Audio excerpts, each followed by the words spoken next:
Membangun rumah memerlukan biaya yang tidak sedikit.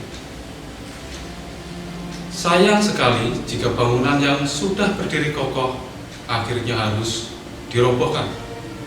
Terjadinya konflik, sengketa, atas suatu lahan sejatinya dapat dihindari sejak dini pada saat pertama kali akan melakukan sebuah transaksi jual beli. Lantas bagaimana caranya?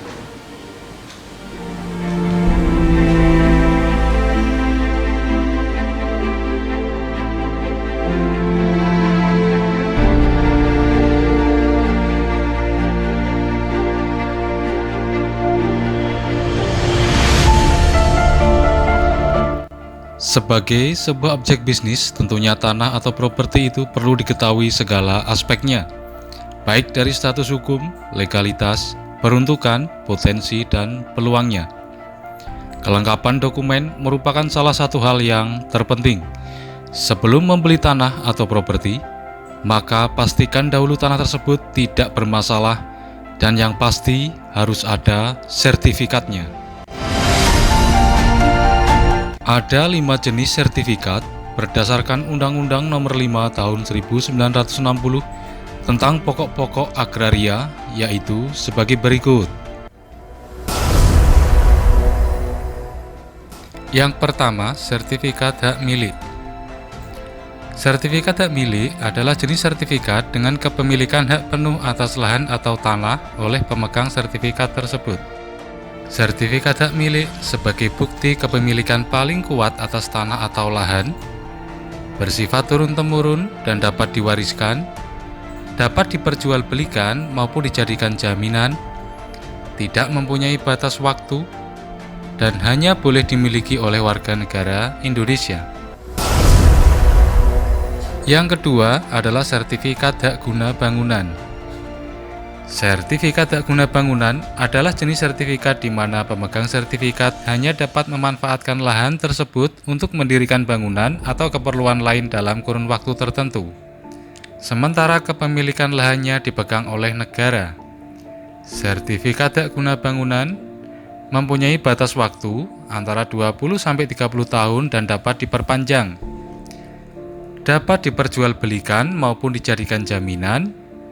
Dan sertifikat hak guna bangunan boleh dimiliki oleh warga negara Indonesia maupun warga negara asing. Yang ketiga adalah sertifikat hak satuan rumah susun. Sertifikat hak satuan rumah susun adalah kepemilikan seseorang atas rumah vertikal atau rumah susun yang dibangun di atas tanah dengan kepemilikan bersama. Hak milik atas satuan rumah susun bersifat perorangan dan terpisah. Dan yang dimaksud kepemilikan bersama adalah objek di luar unit seperti taman dan lahan parkir. Yang keempat adalah giri. Giri ini sebenarnya bukan sertifikat tanah. Giri adalah jenis administrasi desa untuk pertanahan yang menunjukkan penguasaan atas lahan untuk keperluan perpajakan. Di dalam giri tertera nomor, luas tanah, dan pemilik hak karena jual beli maupun waris. Giri harus ditunjang dengan bukti lain, misalnya akta jual beli atau surat waris.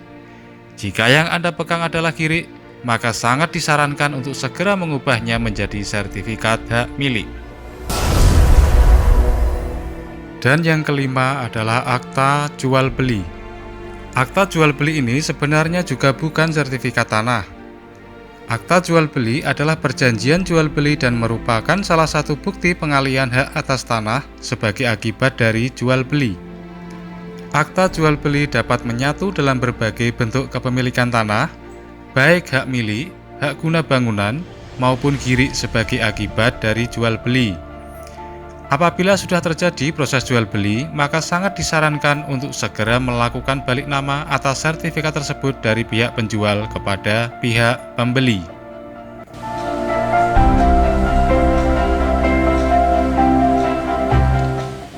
Kepemilikan suatu lahan atau tanah dapat dibuktikan dengan adanya bukti legalitas atas lahan atau tanah tersebut yang dinamakan sertifikat.